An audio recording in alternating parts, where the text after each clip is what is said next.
Captain Jake Morrison stood in the control room of his ship, the USS Liberty. He looked at the screens with a confused face. His team had been flying through space for 3 months, checking empty planets and dark star systems.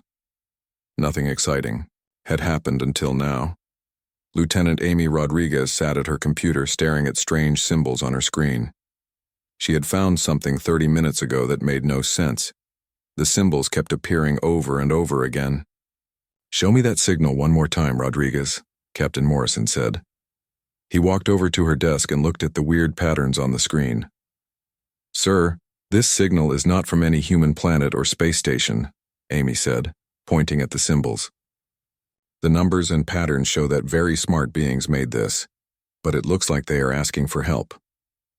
Commander Steve Patterson came over to see what they were looking at.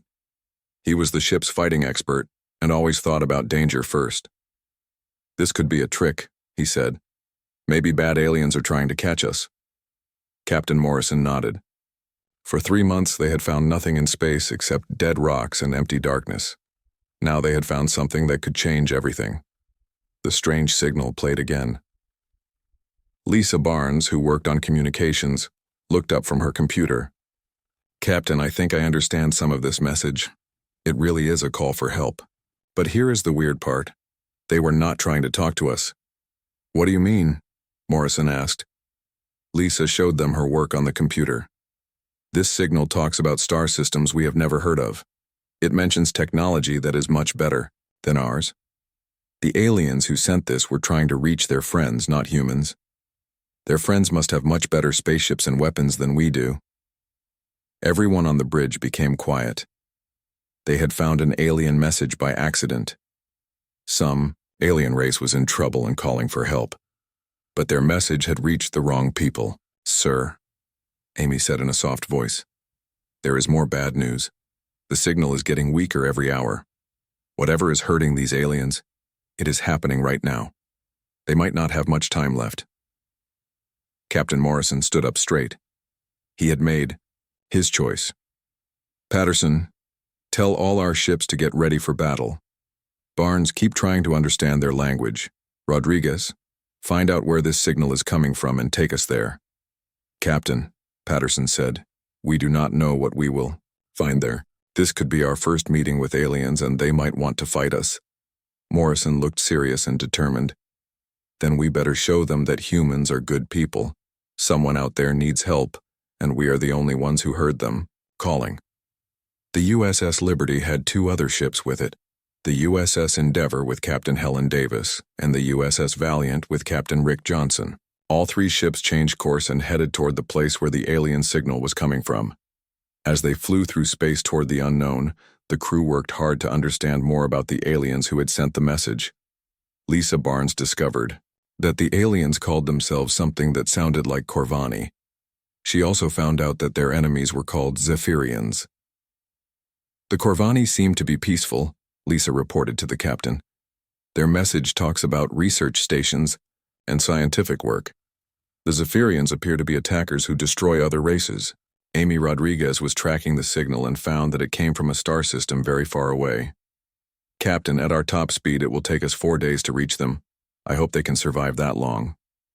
During those 4 days, the crew of all 3 ships prepared for something they had never done before, meeting aliens.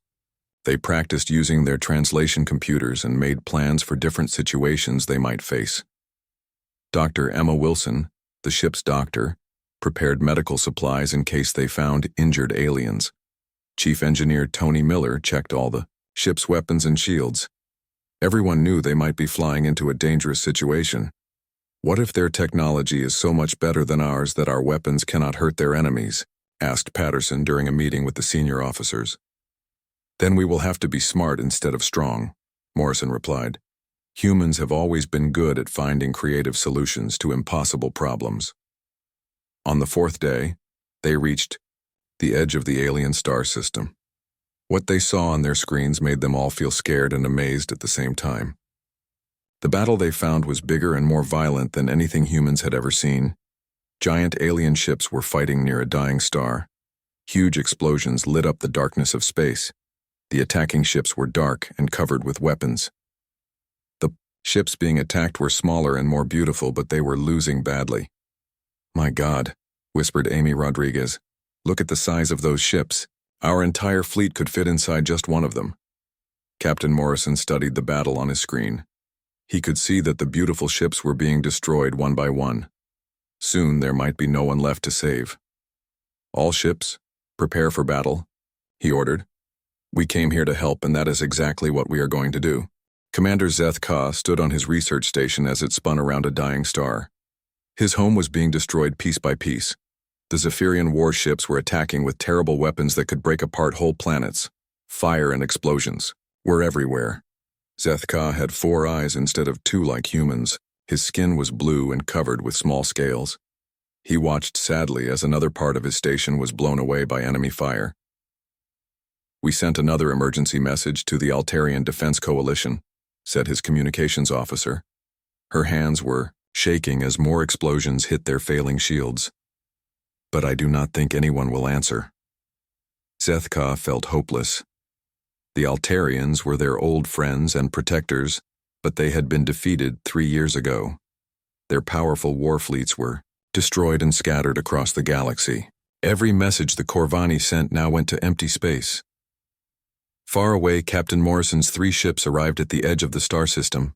They immediately saw the huge battle happening near the dying star.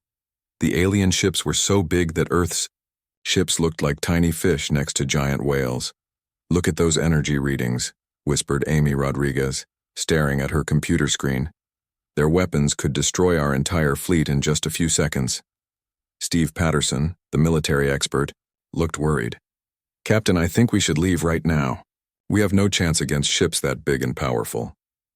Morrison watched the battle on his screen. He could see the smaller, more beautiful ships being destroyed one by the dark enemy vessels. "Barnes, can you talk to them yet?" Lisa Barnes looked up from her translation computer. "Yes, sir, I made a breakthrough. The aliens being attacked call themselves Corvani. They are scientists and researchers. The attackers are called the Zephyrian Empire. The Zephyrians are not just destroying the station, they are hunting down and killing everyone who tries to escape." On the Corvani station, something impossible happened. Zeth Ka received a message that should not exist. His communications officer looked at her instruments with complete shock. "Commander, someone answered our distress call, but it is not from the Altarians. The signal is very simple and primitive, but the mathematics are correct. They are asking if we need help." Zeth Ka felt his 2 hearts beating faster. "Show me this message." The message was translated using basic math that any smart race could understand. "We got your call for help. We are friends. How can we help you?" For the first time in many days, Zeth Ka felt hope. "Send them the coordinates where our escape shuttles are located. Tell them we have civilians, researchers, and children. Tell them—" He stopped and looked at the human ships on his sensors. They were so small and weak-looking. "Tell them to be very careful. The Zephyrians kill everyone and show no mercy." Back on the USS Liberty, Captain Morrison read the alien response that Lisa had translated. He felt the heavy weight of responsibility on his shoulders. These aliens were not soldiers. They were families, scientists, and children. And the terrible Zephyrian Empire was trying to kill them all. The message from the aliens said, "We are peaceful researchers. We have 847 civilians on escape shuttles trying to reach the outer planets. The Zephyrian Empire destroys all life they find. We do not know who you are, but please help our children survive." "Captain," said Amy Rodriguez, "I am tracking 12 small alien ships fleeing toward the outer planets. They have no weapons and are completely defenseless." Dr. Emma Wilson, the ship's doctor, spoke up. "Sir, if these are really families with children, we have to do something." Chief Engineer Tony Miller checked his instruments. "Our weapons are much weaker than theirs, but our ships are faster and harder to hit." Captain Morrison looked at his crew. Every face showed the same determination. They all knew this was dangerous, but they also knew it was right. "Listen carefully, everyone," Morrison said. "We are about to make first contact with an alien race. These Corvani seem to be good people who need our help. The Zephyrians are the bad guys, and they are much stronger than us." He paused and looked at each officer. But we have something they do not expect, the element of surprise. They think we are just primitives who will run away scared. They are about to learn that humans do not abandon people who need help. Steve Patterson nodded. What are your orders, Captain? We split up, Morrison said. The USS Endeavour and USS Valiant will rescue those civilian shuttles. The USS Liberty will attack the main Zephyrian fleet and cause as much trouble as possible. We need to keep their attention on us so the civilians can escape. Lisa Barnes established a communication link with the Corvani station. Commander Zethka, this is Captain Morrison of the human fleet. We are coming to help you. Get your people to the escape shuttles and head for the outer planets. We will hold off your enemies. On the alien station, Zethka could not believe what he was hearing. These unknown aliens were willing to fight impossible odds to save strangers they had never met. Human Captain Morrison? Zethka replied. Your ships are very small compared to the Zephyrian fleet. You will be destroyed. Morrison's voice came back strong and clear. Commander, humans have a saying, size does not matter when your cause is right. We are coming to get you. As the 3 human ships moved toward the battle, every crew member knew they were about to face the greatest challenge in human history. Admiral Kruk stood on the command deck of his massive Zephyrian warship. He was tall with dark green scales and red eyes that glowed like fire. He looked at the 3 tiny human ships approaching his fleet and laughed with cruel amusement. Look at these pathetic little vessels, he said to his weapons officer. Their technology is hundreds of years behind ours. Should I destroy them right now? Wait, Admiral, said his tactical officer. Let them come closer. I want to see what foolish species thinks it can fight the mighty Zephyrian Empire. Krux smiled, showing his sharp teeth. Yes, let them approach. Then we will show them what happens to those who interfere with our conquest. Captain Morrison split his small fleet into different groups. He sent Commander Helen Davis in the USS Endeavour and Captain Rick Johnson in the USS Valiant to rescue the fleeing Corvani civilians. Meanwhile, he would take the USS Liberty straight toward the main Zephyrian battle group. This plan is completely crazy, said Steve Patterson, watching the enormous enemy ships get bigger on their screens. Maybe it is crazy, Morrison replied, calmly. But crazy plans sometimes work when the enemy expects you to be logical. Rodriguez, are you tracking those civilian shuttles? Yes, sir, Amy answered. 12 small ships full of Corvani families are trying to escape toward the outer planets. They have no weapons and cannot defend themselves. Morrison opened a communication channel to his other 2 ships. Remember the plan, everyone.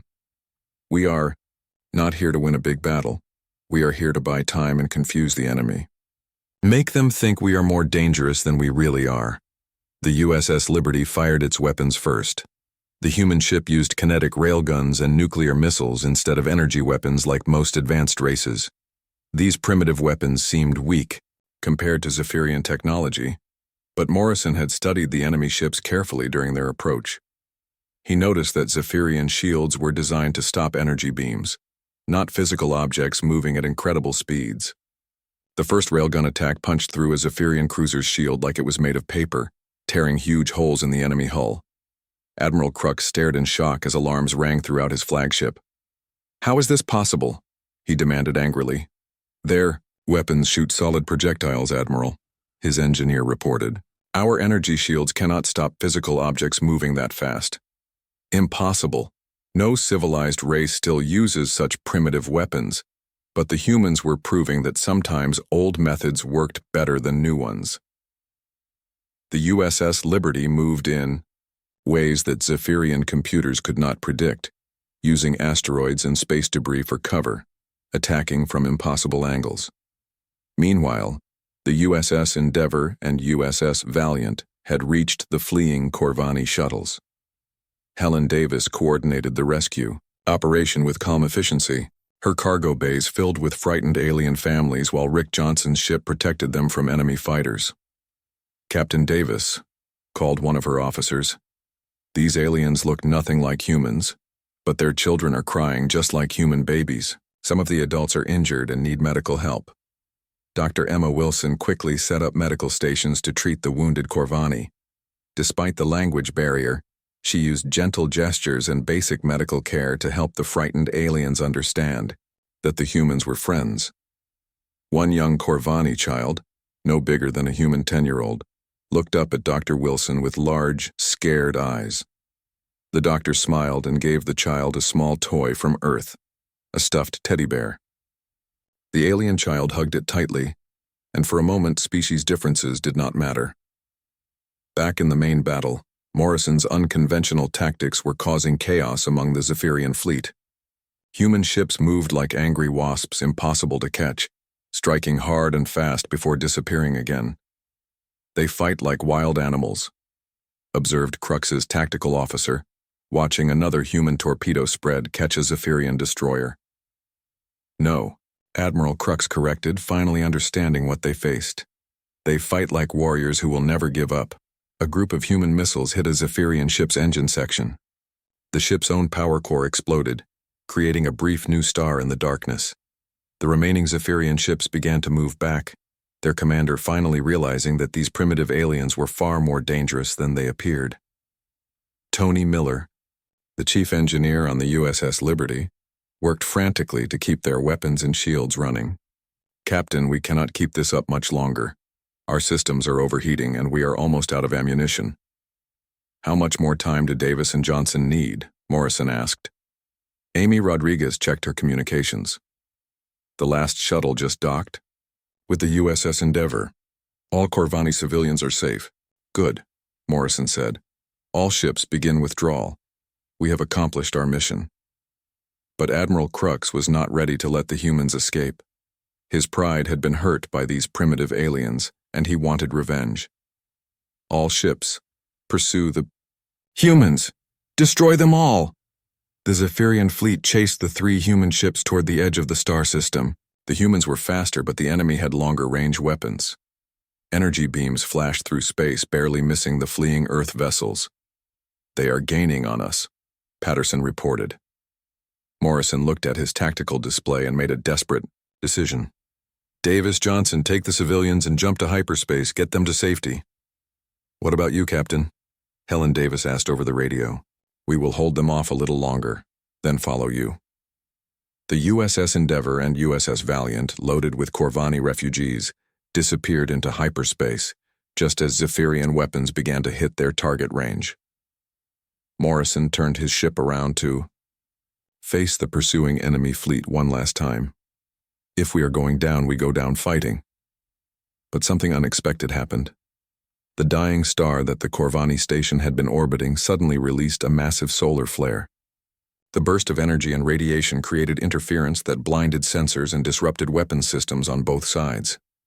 In the confusion, the USS Liberty managed to escape into hyperspace, leaving the frustrated Zephyrians behind in the chaos of the stellar explosion. Hours later, all 3 human ships met at a safe rendezvous point. The Corvani civilians were safe, but everyone knew this was just the beginning of something much bigger.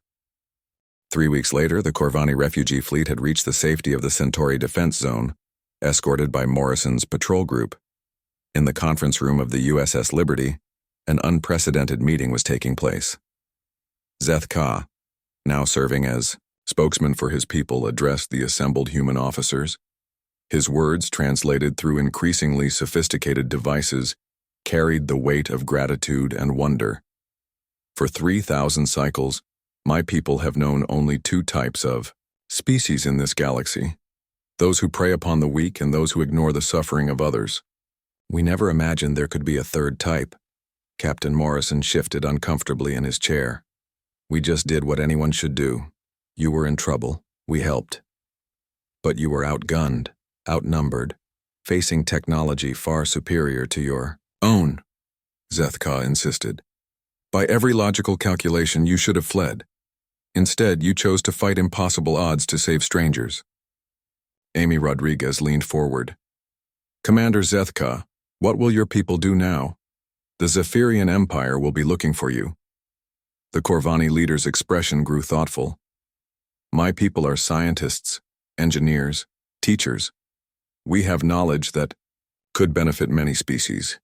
But we lack the strength to protect ourselves. The old alliances have crumbled, the strong prey upon the weak, and until now we believed that civilization itself was dying. Steve Patterson understood immediately. But now you've met humans. Indeed, you have shown us that there are still species in this galaxy who value honor over conquest, who risk themselves for others without thought of reward. We would like to propose something unprecedented. Morrison raised an eyebrow. What kind of proposal? An alliance, Corvani knowledge, and human courage working together. We can teach you technologies that will make your ships faster, your weapons more effective, your colonies more prosperous. In return, you offer us something far more valuable, proof that heroism still exists in the universe. The room fell silent as the implications sank in. First contact with an alien civilization, and they were offering partnership rather than conquest or subjugation. Lisa Barnes spoke up quietly. The political implications back on Earth will be staggering. This changes everything. Yes, Morrison agreed, then looked directly at Zethka. But some changes are worth making. Commander, you have humanity's word. We will stand with your people. 6 months later, the first joint human Corvani research station was under construction in the HFY Alpha Centauri system. Captain Morrison, now Admiral Morrison, stood on the observation deck watching human and alien workers laboring side by side. Amy Rodriguez, promoted to captain of the USS Liberty, joined him at the viewport. Any regrets, sir, about answering that distress call? Morrison smiled, watching a young human engineer excitedly discuss propulsion theory with a Corvani scientist twice his age. Rodriguez, throughout human history, our best moments have come when we chose to help rather than harm, to build rather than destroy, to hope rather than despair. That distress call wasn't sent to us by accident. It was sent to us because the universe knew we were the only species stubborn enough to answer it. As the twin suns of Alpha Centauri sat behind the growing station, Morrison reflected on how a simple act of compassion had transformed humanity from an isolated species into the galaxy's newest hope for peace. The Corvani had called them unlikely heroes, but Morrison knew better. They weren't unlikely heroes at all. They were simply human, and sometimes that was exactly what the universe needed. In the months that followed, word spread throughout the galaxy of the small species that had faced the Zephyrian Empire to save strangers. More alien refugees began seeking out this Terran alliance, and slowly, a new coalition began to form around the simple principle that had driven Morrison's decision that day, that those who could help should help, regardless of the cost. The raw, accidental distress signal had found its way to the right species after all.